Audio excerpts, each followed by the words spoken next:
NTK TVK கூட்டணி தூது விட்டதாக ஒரு நியூஸ் ஒன்று பரவிட்டு இருக்கு. அதோட உண்மைத்தன்மை என்னவா? இந்த நியூஸ் வந்து கசிய விடப்பட்டிருக்கு.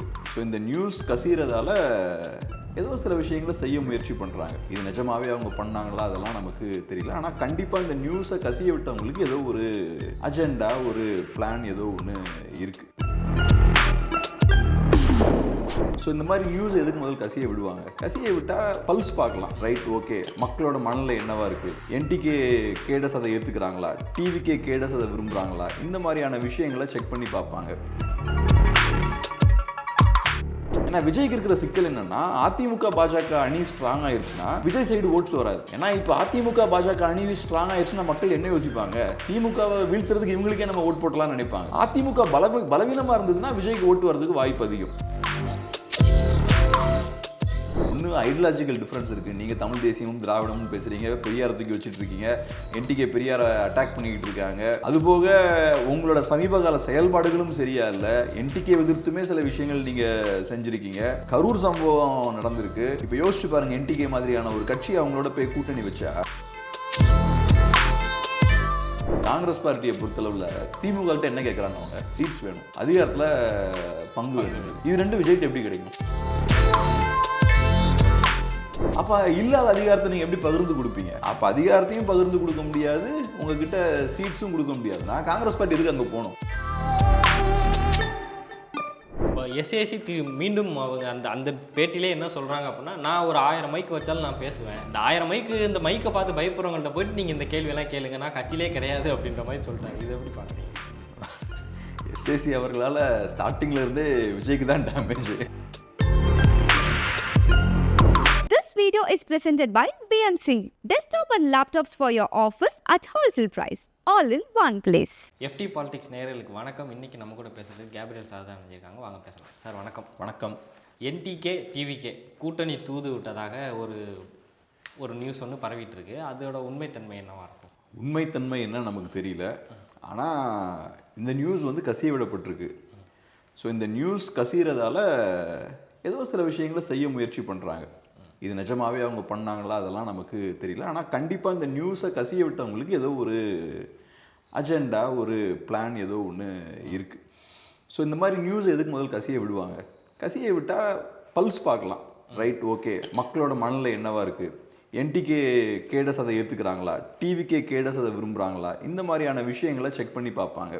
ரெண்டாவது, இந்த மாதிரியான நியூஸ்லாம் போடும்போது நிஜமாவே நாளைக்கு கூட்டணி குறித்த ஒரு பேச்சுவார்த்தை நடத்துறதுக்கான ஒரு ஃபவுண்டேஷனும் போட்டுடலாம். இபிஎஸ் இந்த கொடி பறக்குதுன்னெலாம் சொன்னார்ல.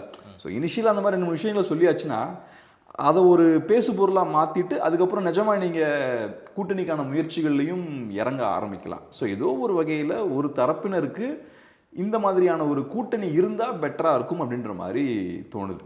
ஸோ யார் அந்த தரப்பினராக இருப்பாங்க அப்படின்னு நம்ம அடுத்தது பார்க்கணும். இப்போ விஜய் அவர்களை பொறுத்தளவில் கரூர் சம்பவத்துக்கு அப்புறம் அவரோட செயல்பாடுகள் பெருசாக முடங்கிருச்சு. அவரால் ஃப்ரீயாக செயல்பட முடியல. குறிப்பாக இப்போ ரோட் ஷோ அவரால் போக முடியல. அதே மாதிரி ஜனநாயகன் படம் ரிலீஸ் ஆகலை. இப்போ சிபிஐ விசாரணைக்கும் அவர் போய்கிட்டு இருக்கார். ஸோ இந்த சிக்கல்களை அவர் ஃபேஸ் பண்ணிகிட்டு இருக்கார். இந்த பிரச்சனைகளோடு அவரால் பெர்ஃபார்ம் பண்ண முடியாது. இப்போ விஜய் ஒரு லீடராக இருந்தார்னா, ரைட், எனக்கு என்ன ரோட் ஷோ போக முடியல, நான் களத்தில் இறங்கி நான் போராடுவேன், வேறு பிரச்சனைகள் எடுத்து பேசுவேன்னு பேசலாம். இப்போ அதுவும் அவருக்கு முடியாது. ஸோ இப்போ விஜய் அவர்களுக்கு செயல்பாடே இல்லை அப்படின்ற மாதிரி ஆகி போயிடுச்சு. இந்த லாஸ்ட் ஒரு 40-45 டேஸில் ஒரு தடவை அவர் வெளில வந்திருக்கார். அப்போ விஜய் அவர்களுக்கு இப்போ அவரோட சைடை ஸ்ட்ரென்தன் பண்ண வேண்டிய தேவை இருக்குது. ஏன்னா விஜய்க்கு இருக்கிற சிக்கல் என்னென்னா, அதிமுக பாஜக அணி ஸ்ட்ராங் ஆயிடுச்சுன்னா விஜய் சைடு ஓட்ஸ் வராது. ஏன்னா இப்போ அதிமுக பாஜக அணி ஸ்ட்ராங் ஆயிடுச்சுன்னா மக்கள் என்ன யோசிப்பாங்க? திமுகவை வீழ்த்துறதுக்கு இவங்களுக்கே நம்ம ஓட் போட்டலாம்னு நினைப்பாங்க. அதிமுக பலவீனமாக இருந்ததுன்னா விஜய்க்கு ஓட்டு வரதுக்கு வாய்ப்பு அதிகம். அப்போ ரைட், அப்போ அதிமுக ஓட்டை உடைக்கணும்னா விஜயை ஸ்ட்ராங் ஆக வேண்டியது இருக்குது. அப்போ என்டிகே டிவிக்கு 2 பேரையும் சேர்த்தால் மேபி அது அதிமுக ஓட்டை உடைக்கிறதுக்கு இன்னும் கொஞ்சம் கூட வாய்ப்பு இருக்கும். ஏன்னா விஜய் ஃபோக்கஸ் பண்ணுறது அதிமுக ஓட்டை தான். அதிமுக எதிர்ப்பு அரசியல் தானே பேசுகிறாரு. ஸோ அதனால் ஓகே, இந்த கரூர் சம்பவத்துக்கு அப்புறம் விஜய் வீக் ஆகுறாரு, அவர் பலவீனமான இடத்துல இருக்கார். ரைட், கொஞ்சம் ஃபவுண்டேஷனை பலப்படுத்துவோம் அப்படின்றதுக்காக முயற்சி பண்ணுறாங்க. ஆனால் இதில் எந்த பிரயோஜனமும் இருக்கிறதா எனக்கு தெரில. ஏன்னா யூஸ்வலாக எலெக்ஷன் நெருங்கும்போது எல்லா தரப்புலையும் எல்லா முயற்சியும் எடுப்பாங்க. சாத்தியமோ சாத்தியம் இல்லையோ எல்லா முயற்சிகளையும் எடுப்பாங்க. எல்லா வாய்ப்பையும் எக்ஸ்ப்ளோர் பண்ணி பார்க்கலாம், கூட்டணி முயற்சிகளில் ஈடுபடலாம் நினைப்பாங்க. ஆனால் எல்லாமே மெட்டீரியலைஸ் ஆகாது, நடக்காது. இதுவும் அதே மாதிரி தான். என்டிகே சைடில் இதுக்கு டெஃபினட்டாக ஒத்துக்க மாட்டாங்க. ஏன்னா ஒன்று ஐடியாலஜிக்கல் டிஃப்ரென்ஸ் இருக்குது. நீங்கள் தமிழ் தேசியமும் திராவிடமும் பேசுகிறீங்க, பெரியாரை தூக்கி வச்சுட்டு இருக்கீங்க, என்டிகே பெரியாரை அட்டாக் பண்ணிக்கிட்டு இருக்காங்க. அதுபோக உங்களோட சமீபகால செயல்பாடுகளும் சரியா இல்லை. என்டிகே எதிர்த்துமே சில விஷயங்கள் நீங்கள் செஞ்சுருக்கீங்க. கரூர் சம்பவம் நடந்திருக்கு. இப்போ யோசிச்சு பாருங்கள், என்டிகே மாதிரியான ஒரு கட்சி அவங்களோட போய் கூட்டணி வச்சா, அப்போ கரூர் சம்பவம் மாதிரியான ஒரு விஷயம் நடக்கும்போது நீங்களும் பொறுப்பேற்க வேண்டியிருக்கும். நாளைக்கே டிவிக்கே போய் பாஜகவோட சேர்ந்தா அதுக்கும் பொறுப்பேற்க வேண்டியிருக்கும். டிவிக்கே என்ன பண்ணுவாங்கன்னு சொல்ல முடியாது. அவங்களுக்கு கொள்கை கோட்பாடு ஒன்றும் கிடையாது. ஸோ நாளைக்கு அவங்க யார் கூட வேணாலும் போய் கூட்டணி வைக்கலாம், திமுகவோடய கூட போய் சேரலாம். அப்போ அந்த பழி யார் மேலே வந்து விழும்? அதனால என்டிகேவை பொறுத்தளவில் டிவிகேவோட கூட்டணி வைக்க மாட்டாங்க. அப்படி வைத்தாலும் அதில் பெரிய ரிஸ்க் இருக்குது. இவங்க பண்ணக்கூடிய எல்லா பிரச்சனைகளையும் நீங்களும் அதனால் வரக்கூடிய அந்த பாதிப்புகளை ஃபேஸ் பண்ண வேண்டியிருக்கும். ஸோ அதனால் டெஃபினட்டாக போக மாட்டாங்க. இந்த கேள்வி ஏன் வந்தது அப்படின்னா, லாஸ்ட்டாக நடந்த என்டிகே மீட்டிங்கில் வந்து சீமான் அவர்கள் இனிமேல் விஜயை பற்றி நம்ம விமர்சிக்க வேண்டாம் அப்படின்னு சொன்னதுக்கப்புறம் இந்த கூட்டணி தூது வந்தது, இப்படிலாம் ஒரு நியூஸ் வருது. அதுவும் இல்லாமல் ராஜ்மோகன் என்ன சொல்கிறாங்க அப்படின்னா, ராமதாஸ் அவர்கள் கூட நாங்கள் கூட்டணி பேச்சுவார்த்தை நடத்தலை அப்படின்னு சொல்லி அதை ஃபுல் ஸ்டாப் வைக்கிறாங்க. ஆனால் என்டிகே கூட நாங்கள் கூட்டணி பேச்சுவார்த்தை, அந்த கேள்விக்கு வந்து அவர் சைலண்ட்டாகவே இருக்கார். இதனால தான் அந்த கேள்வி வந்து வருது.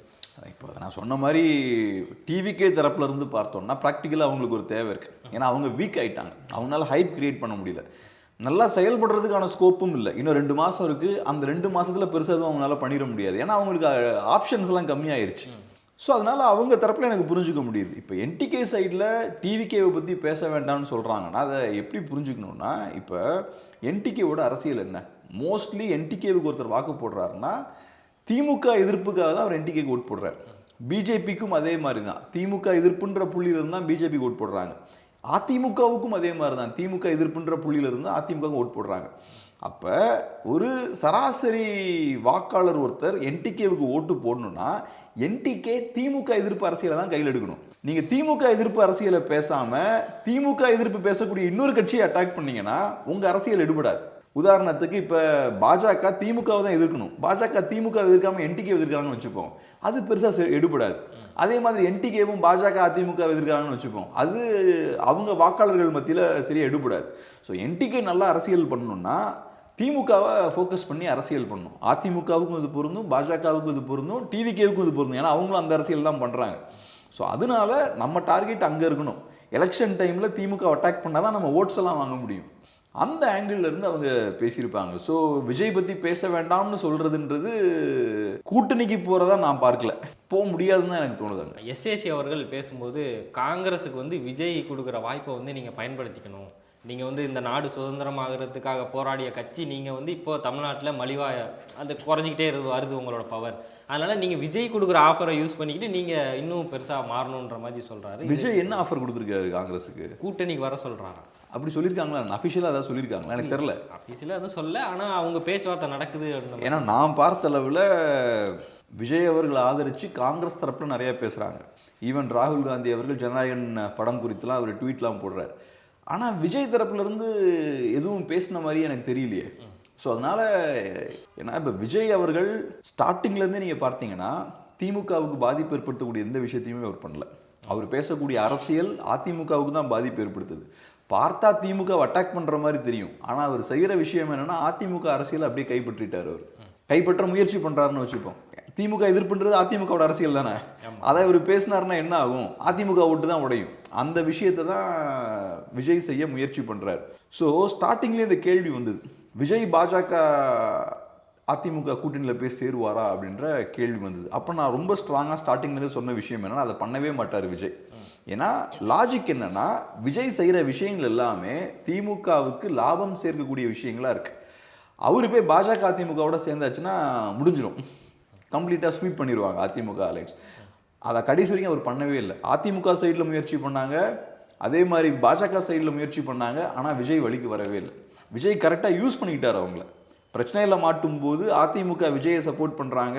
அப்போ குவைட்டாக உட்காந்து அவங்களோட சப்போர்ட்டை வாங்கிக்கிட்டு அவங்கள யூஸ் பண்ணுறாரு. காரியம் முடிஞ்சதுக்கப்புறம் தூக்கி போட்டார். இங்கேயும் ஏறக்குறைய நான் அப்படி தான் பார்க்குறேன். காங்கிரஸ் பார்ட்டிக்கு கூட மேபி அந்த விருப்பம் இருக்கலாம், ஆனால் விஜய் சேர்க்க மாட்டாருன்னு தோணுது. இது வரைக்கும் அதுக்கான எந்த அறிகுறியுமே இல்லையே. எஸ்ஏசி சொல்கிறாரு, ஆனால் ப்ராக்டிக்கலாக பார்க்கும்போது காங்கிரஸோட விஜய் நெருங்கி போகிற மாதிரியே தெரியலையே. காங்கிரஸ் சைட்லேருந்து நிறையா பாசிட்டிவாக பேசுகிறாங்க, இங்கேருந்து அப்படி எதுவுமே வரலையே. காங்கிரஸ் பார்ட்டி மட்டும் விஜய் கூட போகிறாங்கன்னா திமுக தோற்றுருவாங்க. காங்கிரஸ் பார்ட்டி இல்லாமல் திமுகவால் ஜெயிக்க முடியாது. ஏன்னா திமுகவோட அந்த அரசியல் இருக்கு பாருங்க, பாஜக எதிர்ப்புன்ற அந்த மைய அரசியல் இருக்கு பாருங்க, அது காங்கிரஸ் பார்ட்டி திமுகவோட இருக்க வரைக்கும் தான் எடுபடும். காங்கிரஸ் பார்ட்டி திமுகவோட இருந்தாதான் திமுக பாஜக எதிர்ப்பு கட்சின்றதை மக்கள் நம்புவாங்க. காங்கிரஸ் பார்ட்டியோட அலைன்ஸை நீங்கள் பிரேக் பண்ணியாச்சுன்னா மக்களுக்கு திமுக மேலே சந்தேகம் வந்துடும். ரைட், இவங்க பாஜகவோட போகிறது தான் பிளான் பண்ணுவாங்கன்னு யோசிப்பாங்க. ஸோ திமுகவோட கோர் ஓட்ஸை உடஞ்சிடும் காங்கிரஸ் இல்லைன்னா. ஆனால் அதை பண்ண மாட்டாருன்னு நினைக்கிறேன் விஜய். பண்ண மாட்டார்னு நினைக்கிறேன் இல்லை, பண்ண மாட்டார். அது போக காங்கிரஸுக்கும் என்னங்க யூஸ் இருக்குது விஜய் கூட போகிறதால? ஒரு ராகுல் காந்தி இதை கேட்டால் தான் ஒரு செய்தி வருது. ப்ராக்டிக்கலாக நீங்கள் யோசிச்சு பாருங்க, காங்கிரஸ் பார்ட்டியை பொறுத்தளவில் திமுக கிட்ட என்ன கேட்குறாங்க? அவங்க சீட்ஸ் வேணும், அதிகாரத்தில் பங்கு வேணும். இது ரெண்டு விஜய்கிட்ட எப்படி கிடைக்கும்? உங்களோட டிமாண்ட் இதுவாக இருக்கும்போது அது எப்படி விஜய்கிட்ட உங்களுக்கு கிடைக்கும்? விஜய்கிட்ட நீங்கள் போய் கண்டெஸ்ட் பண்ணிங்கன்னா 0 சீட்ஸ் தான் வாங்குவீங்க. விஜய்க்கு சீட்ஸ் நிறைய கொடுப்பாரு, அது வின்னிங் சீட்ஸாக இருக்காது. அதே மாதிரி அதிகாரத்தை பகிர்ந்து கொடுக்கணும்னா முதல்ல உங்ககிட்ட அதிகாரம் இருக்கணும். திமுக அதை பற்றி பேசலாம், ஏன்னா அவங்ககிட்ட அதிகாரம் இருக்குது. அதிமுக அதை பற்றி பேசலாம், ஏன்னா இதுக்கு முன்னாடி அவங்ககிட்ட அதிகாரம் இருந்திருக்கு, நாளைக்கு அதிகாரம் வர்றதுக்கான வாய்ப்பும் இருக்குது. விஜய்கிட்ட எங்கே அதிகாரம் இருக்குது? அப்போ இல்லாத அதிகாரத்தை நீங்கள் எப்படி பகிர்ந்து கொடுப்பீங்க? அப்போ அதிகாரத்தையும் பகிர்ந்து கொடுக்க முடியாது, உங்ககிட்ட சீட்ஸும் கொடுக்க முடியாதுன்னா காங்கிரஸ் பார்ட்டி எதுக்கு அங்கே போகணும்? அவங்க ஒரு பழம்பெரும் கட்சி. அவங்க இன்னைக்கு அவங்களுக்கு அரசியல் ரீதியாக செயல்படலாம் முடியாது. ஒரு வயசான ஒரு தாத்தா மாதிரி தான் அவங்க. பவர் கிடைச்சா வாங்கிப்பாங்க. அதை விட்டுட்டு நாங்கள் ஓட் ஷேரை இன்க்ரீஸ் பண்ண போகிறோம்னு சொல்லிக்கிட்டு ரிஸ்க்லாம் எடுக்க மாட்டாங்க அவங்க. இப்போ எஸ்ஏசி மீண்டும் அவங்க அந்த பேட்டிலே என்ன சொல்கிறாங்க அப்படின்னா, நான் ஒரு 1000 மைக்கு வச்சாலும் நான் பேசுவேன். இந்த 1000 மைக்கு, இந்த மைக்கை பார்த்து பயப்படுறவங்கள்ட்ட போயிட்டு நீங்கள் இந்த கேள்வியெல்லாம் கேளுங்க, நான் கட்சியிலே கிடையாது அப்படின்ற மாதிரி சொல்லிட்டாரு. இதை எப்படி பார்க்குறீங்க? எஸ்ஏசி அவர்களால் ஸ்டார்டிங்கில் இருந்தே விஜய்க்கு தான் டேமேஜ். ஸோ ஏதோ ஒரு மிஸ் அண்டர்ஸ்டாண்டிங் இருக்கலாம் மேபி, எனக்கு தெரியல. நான் பெருசாக சினிமாலாம் ஃபாலோ பண்ணல. ஆனால் நடக்கிற விஷயங்களை வச்சு பார்க்கும்போது விஜய் ஒரு மாதிரி இன்ட்ரோவர்ட்டடாக இருக்கார். அவர் பெருசாக பர்சனல் விஷயங்களெல்லாம் வெளில பேசுறது இல்லை. ஸோ அப்படி இருக்கும்போது சில பேர் அந்த மாதிரி ரொம்ப ப்ரைவேட்டாக இருப்பாங்க, பெருசாக வெளியே ஷேர் பண்ண மாட்டாங்க, அவங்களோட ஃபீலிங்ஸை ஷேர் பண்ண மாட்டாங்க, பர்சனல் இஷ்யூஸையும் வெளில ஷேர் பண்ண மாட்டாங்க. எஸ்ஏசி அவர்கள் இந்த மாதிரி ரெகுலராக வந்து பேசுகிறத விஜய் விரும்ப மாட்டார்னு நினைக்கிறேன். ப்ளஸ் அது ஒரு இஷ்யூவும் இல்லை, அது அவங்க அப்பா மகனுக்கான பிரச்சனை, அது நமக்கு தெரில என்னென்னு. இப்போது ஆதவ அர்ஜுனா அந்த டிவிகேலேயே ஒரு சர்ச்சைக்குரிய நபர் அப்படின்னா ஆதவ அர்ஜுனா. அவர் எல்லா கட்சியையும் வம்பிழுத்துட்டார். இப்போ லாஸ்ட்டாக விசிகாவையும் அதிமுகவையும் வம்பிழுத்துட்டார். இப்போ விசிகா தரப்பில் என்னென்னா, அது ஒரு பிரச்சனையாக அவங்க எடுத்து பேச ஆரம்பிக்கும் போது ஒரு மன்னிப்பும், நான் பேசுனது வந்து தவறாக புரிஞ்சிக்கப்பட்டுருச்சு அப்படின்ற மாதிரி ஒரு ட்வீட்டை போட்டு அவர் பாட்டுக்கு அமைதியாகிட்டு. இது எப்படி பார்க்குறீங்க? இவர் ஏன் அவுட் ஆஃப் கண்ட்ரோல்லே இருக்கார் டிவிக்கேல?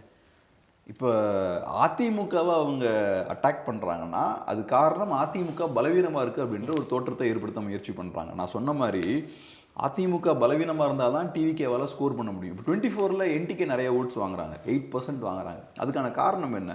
அதுக்கான முக்கியமான ஒரு காரணம் என்னென்னா, அதிமுகனால வலுவான ஒரு அலைன்ஸை உருவாக்க முடியல. பாஜக அந்த அலைன்ஸில் வந்து சேரல, தனியாக போயிட்டாங்க. அப்போ மக்களுக்கு அதிமுக மேலே நம்பிக்கை இருக்காது. திமுகவை வீழ்த்தணுன்னா அதிமுகவுக்கு அந்த வேலையை பண்ண முடியுமா அப்படின்ற ஒரு சந்தேகம் மக்களுக்கு வருது. அப்போ என்ன யோசிப்பாங்க மக்கள்? கொஞ்சம் புது கட்சிக்கு ஒன்று வாய்ப்பு கொடுப்போமே, எப்படியும் திமுகவை தோக்கடிக்க முடியாது, குறைந்தபட்சம் புது கட்சிக்கு ஒன்று வாய்ப்பு கொடுப்போம். ஸோ அப்போ கொஞ்சம் ஓட்ஸ் இந்த பக்கம் வர்றதுக்கான வாய்ப்பு இருக்குது. ஸோ அதனால் டிவிகே தரப்பில் என்ன பண்ணுறாங்கன்னா, அதிமுக வீக்காக இருக்குன்ற ஒரு இமேஜை க்ரியேட் பண்ண முயற்சி பண்ணுறாங்க. ஸோ அதனால் அதிமுகவை அந்த மாதிரி சீண்டிக்கிட்டே இருக்காங்க. விசிகேவை அட்டாக் பண்ணுறாங்கன்னா திமுக எதிர்ப்போட ஒரு கண்டினியூஷனாக பார்க்கலாம். ஆனால் ஆதவ அர்ஜுனாவோட அந்த தாக்குதல் இருக்குல்ல, அந்த பொலிட்டிக்கல் அட்டாக், அது பொலிட்டிக்கல் அட்டாக்னே சொல்ல முடியாது, அது ரொம்ப மலிவான ஒரு விமர்சனமாக தான் இருந்தது. விசிகே கட்சியில் 20 பேர் கூட இல்லைன்னு சொன்னாரா? ஏதோ அந்த துணியில் ஏதோ ஒன்று பேசுகிறார். இருக்கிறதே அந்த ஃபஸ்ட்டு இருக்க 20 பேர், மீதியெல்லாம் இங்கே வந்துட்டாங்க. அந்த 20 பேருன்னு சொல்கிறதுனா அதெல்லாம் நியாயமான பேச்சு கிடையாது. அந்த கட்சியில் தான் நீங்கள் இருந்தீங்க, அந்த கட்சியில் நீங்கள் இருக்கிறீங்கன்னா அந்த கட்சியோட தலைமையை ஏற்று தொண்டர்களை மதித்து தான் நீங்கள் இங்கே போகிறீங்க. இப்போ இங்கே வந்ததுக்கப்புறம் அந்த கட்சியில் 20 பேர் கூட இல்லை அப்படின்னா அது சீப்பான ஒரு அட்டாக். ரெண்டாவது, நீங்கள் ஒரு கட்சி மேலே விமர்சனம் வைக்கிறீங்கன்னா கொள்கை ரீதியாக அரசியல் ரீதியாக விமர்சனங்கள் வைக்கலாம். விசிகே சரியாக செயல்படலைங்க, திமுக எதிர்த்து எதுவும் பேச மாட்டேங்கிறாங்க, ஒடுக்கப்பட்ட மக்களுக்காக அவங்க எதுவும் பெருசாக செயல்படலை, அவங்க குறைகளை பேச மாட்டேங்கிறாங்க, இப்படிலாம் நீங்கள் பேசலாம். அதெல்லாம் இல்லாமல் 20 பேர் கூட இல்லைன்னா என்ன அர்த்தம்? இது டிப்பிக்கலாக இந்த டிவி கட்சிக்காரங்களோட ஆர்கியூமெண்ட்டே இப்படி தான் இருக்கும். எங்களுக்கு நிறைய வியூஸ் வந்துருச்சு, நிறைய பேர் எங்கள் லைவை பார்க்குறாங்க, நிறைய பேர் எங்களுக்கு லைக் வச்சுட்டாங்க, ஆயிரக்கணக்கான தொண்டர்கள் விசில் அடிக்கிறாங்க. இதெல்லாம் ஒரு விஷயமா? இப்படி தான் பேசிக்கிட்டு இருக்காங்க. அவங்க தலைவர்களும் இதை தான் பேசுகிறாங்க, அந்த கட்சியில் தொண்டர்களும் இதை தான் பேசுகிறாங்க. ஒரு கட்சின்றது வெறுமனே இந்த கூட்டத்தை காட்டுறது மட்டும் கட்சி கிடையாது. நமக்கு தெரியும், சாதாரண ஒரு தேர்ட் ரேட் கமர்ஷியல் படத்துக்கு பெரிய கூட்டம் போகும், இதே விசில்லாம் இருக்கும், இதே லைக்ஸ், இதே வியூஸ்லாம் வரும். அதுக்குன்னு அந்த தேர்ட் ரேட் கமர்ஷியல் படம் வந்து சொசைட்டிக்கு யூஸ்ஃபுல்லான ஒரு விஷயம் கிடையாது. ஸோ அப்படி இருக்கும்போது அரசியல் நீங்கள் பேசணும். இந்த அரசியல் நாங்கள் வச்சுருக்கோம், உங்கள் அரசியல் மோசமாக இருக்குது அப்படி நீங்கள் பேசுனீங்கன்னா உங்களை நாங்கள் கொண்டாடுறோம். உங்களுக்கு ஒரு அரசியலும் கிடையாது, நீங்கள் அரசியலை பற்றி பேசவே முடியாது. நீங்கள் ஒரு பலவீனமான இடத்துல உட்காந்துக்கிட்டு அடுத்த கட்சியும் அதே லெவலில் விமர்சிக்கிறது, 20 பேர் கூட இல்லை அப்படின்னு விமர்சிக்கிறது. இத்தனைக்கும் நீங்கள் அந்த கட்சியிலேருந்து வந்திருக்கீங்க. இது அதனால் அவ்வளோ குவாலிட்டியான ஒரு விமர்சனமாக படல, ஒரு காழ்ப்புணர்ச்சி மாதிரி. அதனால் ஒரு பிரயோஜனமும் கிடையாது, பட் ஏதோ பண்ணுறாரு. எடப்பாடி அவர்கள் இப்போது என்னென்னா, நீங்கள் வந்து ஒரு 41 குடும்பத்தை வந்து நீங்கள் வந்து அனாதை ஆக்கிட்டீங்க அப்படின்ற மாதிரி விமர்சனம் வச்சுருக்காரு. இப்போது நீங்கள் அந்த கரூர் சம்பவத்தில் அதிமுக எடப்பாடி அவர்கள் பயங்கரமாக சப்போர்ட் பண்ணிவிட்டு, நீங்கள் இப்போ அவங்க விமர்சிச்சிட்டாங்க அப்படின்றதுக்காகவே நீங்கள் இப்போ தான் நீங்கள் 41 குடும்பத்தை வந்து அனாதை ஆக்கிட்டீங்கன்னு சொல்லணுமா? அதான் எப்போவுமே அரசியலில் பிரின்சிபிள்டு ஸ்டாண்ட் எடுக்கணும். ஒரு ஒரு ஒரு பிரின்சிபிள் நமக்கு இருக்கணும். நியாயத்தின் பக்கம் இருந்து கரெக்டான நிலைப்பாட்டை நம்ம அரசியலில் எடுத்தாதான் நம்ம சரியான ஒரு பாதையில் போக முடியும். விஜய் அவர்கள் பெரிய ஒரு சிக்கலில் மாட்டுறார். ஏன்னா அந்த கட்சியும் விஜயும் பெரிய தவறு ஒன்றும் பண்ணுறாங்க, ப்ராப்பராக அவங்க ஆர்கனைஸ் பண்ணல. அரசு பக்கமும் தவறு இருக்கலாம், மேபி அந்த பெர்மிஷன் கொடுத்துருக்கூடாது, அதெல்லாம் சொல்லலாம். ஆனால் விஜய் பக்கமும் தவறு இருக்குது, சரியாக ஆர்கனைஸ் பண்ணாமல் நிறைய பேர் உள்ளே கொண்டு வந்து அங்கே பெரிய ஒரு இழப்பு ஏற்படுது. அப்போ அந்த இடத்துல நீங்கள் கரெக்டான ஸ்டாண்ட் எடுக்கணும். தவறு விஜய் மேலே இருக்குன்னா அப்போ நீங்கள் அந்த ஸ்டாண்டு தான் எடுக்கணும். விஜய் மேலேயும் தப்பு இருக்குங்க, அங்கே லோக்கல் நிர்வாகத்துலேயும் பிரச்சனை இருக்குங்க, கவர்மெண்ட் மேலேயும் பிரச்சனை இருக்குங்க, சரியாக ஹேண்டில் பண்ணல, 2 பேரும் தப்புன்னு நீங்கள் சொல்லணும். ஆனால் நீங்கள் அன்னைக்கு என்ன பண்ணுறீங்க, விஜயை சப்போர்ட் பண்ணுறீங்க, அசம்பிளியில் போய் சப்போர்ட் பண்ணி பேசுகிறீங்க. ஏன் சப்போர்ட் பண்ணி பேசுகிறீங்க? உங்களுக்கு விஜயோட தேவை இருக்குது, நீங்கள் டெஸ்பரேட்டாக இருக்கீங்க, எப்படியாவது விஜயை கொண்டு வந்துடணும் டெஸ்பரேட்டில் இருக்கீங்க. உடனே சரி கொண்டு வந்துடலான்ற ஒரு ஆசையில் விஜயை சப்போர்ட் பண்ணி பேசுகிறீங்க. அப்போ நீங்கள் நியாயத்தின் பக்கம் நீங்கள் அன்னைக்கு இல்லை, அன்னைக்கு நீங்கள் தவறான ஒரு ஸ்டாண்ட் எடுக்கிறீங்க, உங்கள் சுயநலத்துக்காக தவறான ஸ்டாண்ட் எடுக்கிறீங்க. அப்புறம் இன்னைக்கு என்ன ஆகுது, இன்னைக்கு விஜய் வரமாட்டாருன்னு தெரிஞ்சிருச்சு, விஜயை பலவீனப்படுத்த வேண்டிய தேவையும் உங்களுக்கு இருக்குது. ஏன்னா விஜய் பலமாக இருந்தால் உங்களுக்கு பிரச்சனை. அப்போ விஜய் பலவீனமாக்கணும்னா அவருக்கு எதிராக கரூர் இஷ்யூவை எடுப்போம். இப்போ எடுக்கிறீங்க, உங்கள் வசதிக்கு ஏற்ற மாதிரி எடுக்கிறீங்க. விஜயால் பிரயோஜனம் இல்லைன்னு வந்ததுக்கப்புறம் நீங்கள் கரூர் இஷ்யூ எடுக்கிறீங்க. அப்போ உங்களுக்கு அந்த மக்கள் பற்றி அக்கறை இல்லை, அங்கே நியாயம் யார் பக்கம் இருக்குன்றதை பற்றி கவலை இல்லை, எந்த அடிப்படை பிரின்சிபிளும் இல்லாமல் ஒரு ஸ்டாண்ட் எடுக்கிறீங்க. ஸோ இப்படிப்பட்ட ஸ்டாண்ட் எடுத்தால் முன்னுக்கு பின் முரணான செயல்பாடுகளாக தான் இருக்கும். நீங்கள் பிரின்சிபிள்ஸை பேஸ் பண்ணி ஸ்டாண்ட் எடுக்கிறீங்கன்னா எப்பவும் கரெக்டான ஸ்டாண்ட் எல்லா இடத்துலையும் எடுத்துக்கிட்டே இருப்பீங்க. ஆனால் உங்கள் சுயநலத்தை அடிப்படையாக வச்சு ஸ்டாண்ட் எடுத்தீங்கன்னா முன்னுக்கு பின் முரணான ஸ்டாண்ட் எடுப்பீங்க. நேற்று விஜயை சப்போர்ட் பண்ணுறீங்க, இன்னைக்கு விஜயை அப்போஸ் பண்ணுறீங்க. நேற்று கரூர் பற்றி பேசல, இன்னைக்கு கரூர் பாதிப்பை பற்றி பேசுகிறீங்க, விஜய் அதுக்கு காரணம்னு சொல்கிறீங்க. ஸோ கம்ப்ளீட்டாக முரண்பாடாக இருக்குது பாருங்கள். ஸோ இப்படி நீங்கள் பிரின்சிபிள் ஸ்டாண்ட் எடுக்கலைன்னா நீங்கள் எக்ஸ்போஸ் தான் ஆவீங்க. உங்கள் சுயநலத்துக்காக நீங்கள் ஸ்டாண்ட் எடுத்தீங்கன்னா அம்பலப்பட்டு போவீங்க.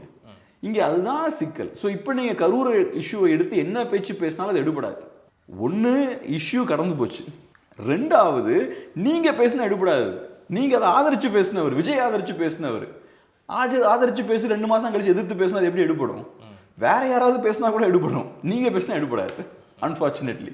இப்போ சிடிஆர் அவர்கள் பேசும்போது என்ன சொல்கிறாங்கன்னா, ஒவ்வொரு ரேஷன் கார்டுலையும் டிவிக்கான வாக்கு இருக்குது அப்படின்ற மாதிரி பேசுகிறாங்க. இப்போது சமூக வலைத்தளங்களில் என்ன எழுதுகிறாங்க அப்படின்னா, விஜய் வீட்டு ரேஷன் கார்டில் விஜய்க்கான வாக்கு இருக்கா அப்படின்ற ஒரு கேள்வி எழுப்புறாங்க.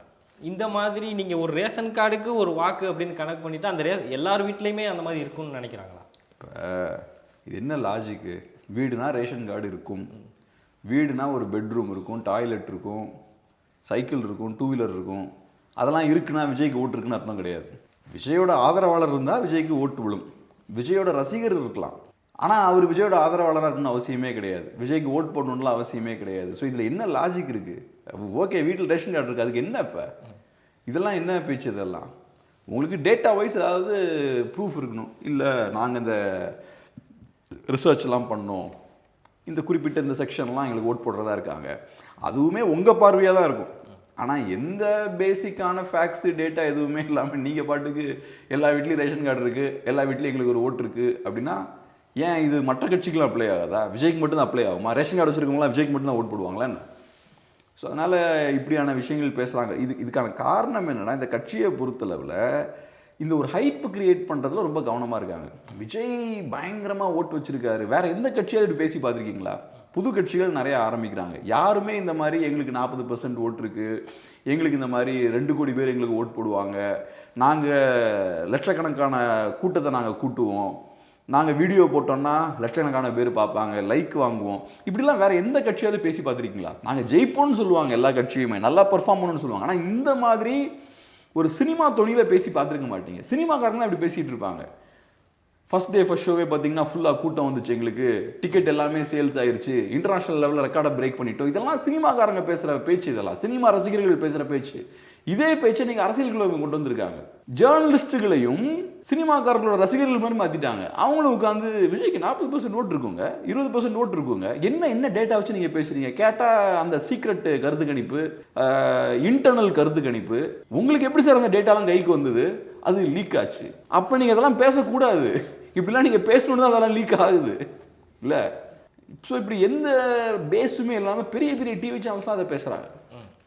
தாவேகா கட்சி இன்டர்னலாக எடுத்த கருத்து கணிப்பை மையமாக வச்சு ஒரு பெரிய ஒரு ஆங்கில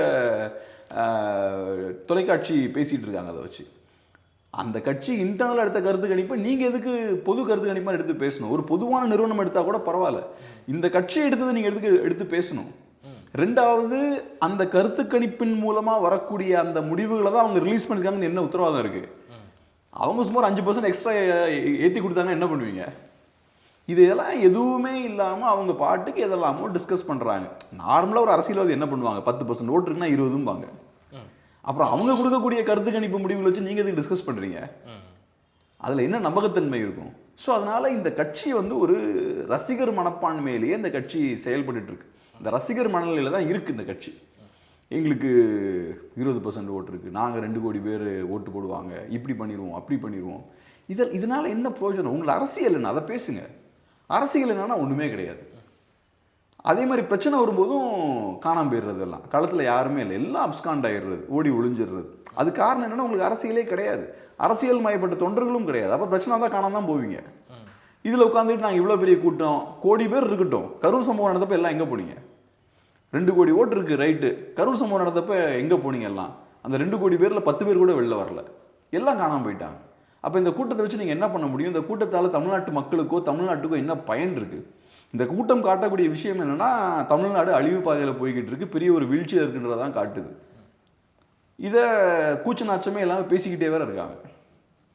இப்போ இவங்களுக்கு ஓட்டு எவ்வளோ இருக்குன்றது பார்த்தா தெரிய போகுது, எலெக்ஷன் வந்தால் தெரிய போகுது. அது வரைக்கும் அமைதியாக இருக்க வேண்டியதானே, பார்த்தா தெரிய போகுது.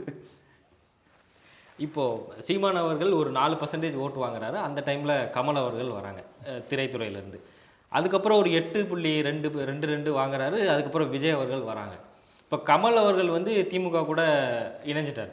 இப்போ அதே மாதிரி விஜய் அவர்களும் வந்திருக்கனால இது ஒரு மாதிரி செட்டிங்காக இருக்குமா?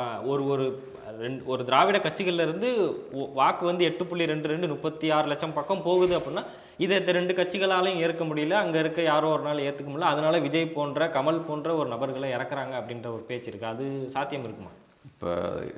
இப்போ இது யார் பண்ணுறாங்க என்ன பண்ணுறாங்க நமக்கு தெரியாது, அதுக்கெல்லாம் நமக்கு ப்ரூஃப் இல்லை.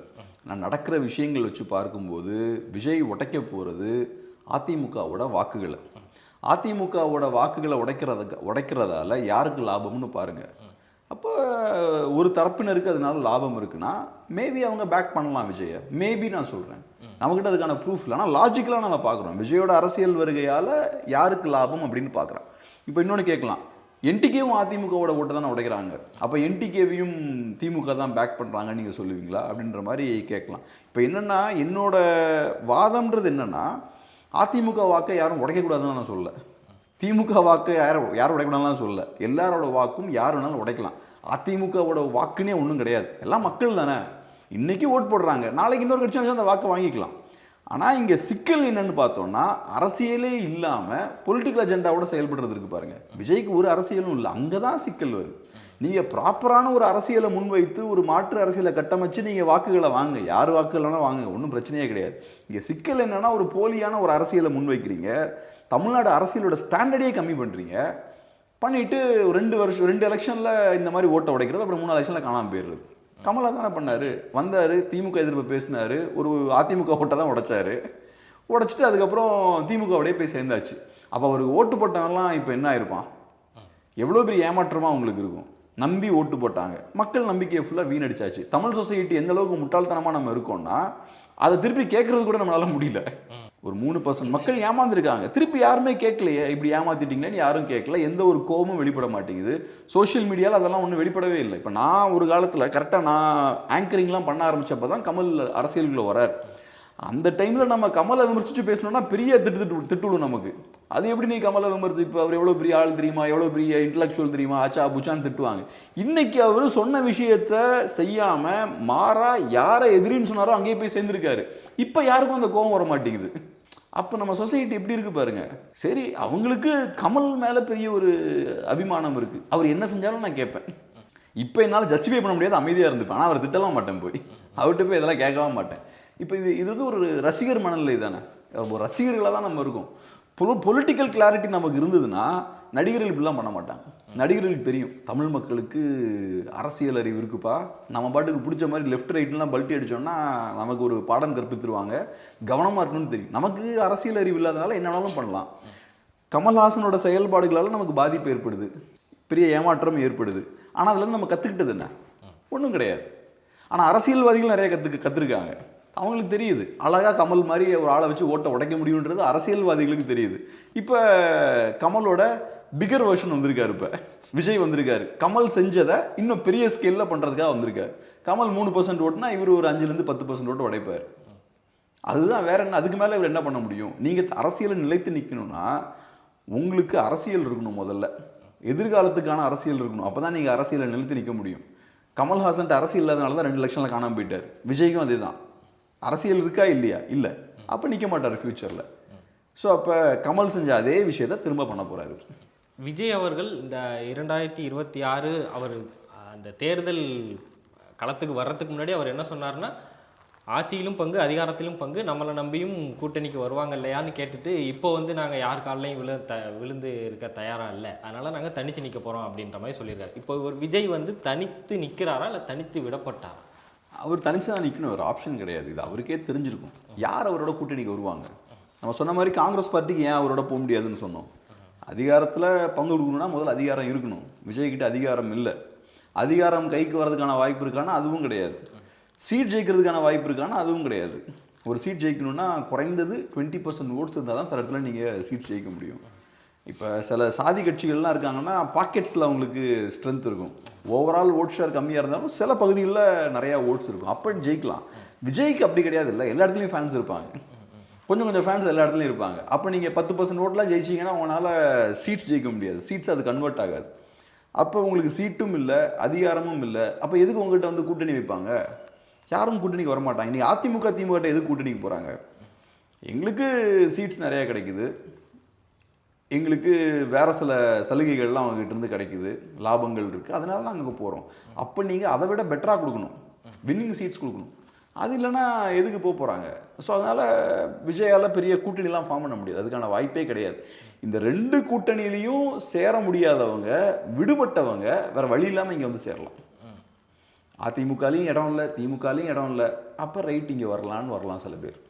அதை தாண்டி விஜய்கிட்ட போனால் ஜெயிக்கிறதுக்கான வாய்ப்பு இருக்குன்ற விருப்பத்தோடலாம் யாரும் வரமாட்டாங்க. இப்போ பொதுவாக ஒரு குற்றச்சாட்டு விஜய் மேலே வருது என்னன்னா, இவர் வந்து கூட்டணிக்கு பேச போகும்போது தலைவர்கள்ட்ட இவர் போய் நேரடியாக பேசுறது கிடையாது. இவர் வந்து ஒரு தேர்ட் ரோ 4th ரோவில் இருக்கிற ஒரு நபரை வந்து அனுப்புகிறாரு கூட்டணிக்காக பேசுகிற சொல்லி. இது சரியாக இருக்குமா? இந்த கூட்டணிக்காக நீங்கள் பேச போகிறீங்கன்னா நீங்கள் தானே அப்ரோச் பண்ணணும் அப்படின்னு ஒரு இது இருக்குல்ல, ஒரு அரசியல் மாண்புன்னு ஒன்று இருக்குல்ல. எல்லாரையும் தலைவரே போய் பேச முடியாதுல்ல. ஆனால் இப்போ என்னென்னா மற்ற கட்சிகளில் கொஞ்சம் பலமான செகண்டரி லீடர்ஸ் இருப்பாங்க, கொஞ்சம் நல்ல ஒரு பெரிய ஒரு ஸ்டேச்சர் இருக்கக்கூடிய செகண்டரி லெவல் லீடர்ஸ் இருப்பாங்க. இங்கே அந்த மாதிரியான லீடர்ஸ் இல்லை. ஸோ அப்படி இருக்கும்போது சில நேரத்தில் சாதாரண நாட்கள் போய் கூட்டணி பேச்சுவார்த்தை நடத்தும்போது அந்த பேச்சுவார்த்தைக்கு பெரிய முக்கியத்துவம் இருக்காது, அதை சீரியஸாக எடுக்க மாட்டாங்க. அந்த இது நடக்கிறதுக்கு வாய்ப்பு. ஆனால் விஜயே இப்போ எல்லா கூட்டணி பேச்சுவார்த்தை நடத்த முடியாது. மேபி சில விஷயங்கள் பண்ணலாம். பட் என்னென்னா மற்ற கட்சிகளுக்கு அந்த செகண்டரி லெவல் லீடர்ஸ் இருப்பாங்க, அவங்க அந்த பேச்சுவார்த்தைகள்லாம் நடத்துவாங்க. அவங்களுக்கு ஒரு பெரிய எக்ஸ்பீரியன்ஸும் இருக்கும். அவங்க செகண்டரி லெவல் லீடர் சொல்கிறோன்னா அவங்களுக்கு பல ஆண்டுகள் எக்ஸ்பீரியன்ஸ் இருக்கும், அந்த கட்சியும் பல ஆண்டுகள் இருந்திருப்பாங்க. இங்கே அதெல்லாம் இல்லாதனால ஒரு நம்பகத்தன்மை அந்த அவங்க வழியாக நடக்கக்கூடிய அந்த பேச்சுவார்த்தைக்கு இல்லை. இவங்ககிட்ட நம்ம ஏதாவது சொன்னாலும் அது நடக்குமான்னு தெரியாது. இந்த சிக்கல்கள்லாம் இருக்குது. பல கேள்விகளுக்கு சிறப்பான பதில் கொடுத்துருக்கீங்க. உங்கள் நேரத்துக்கும் பதிலுக்கும் ரொம்ப நன்றி.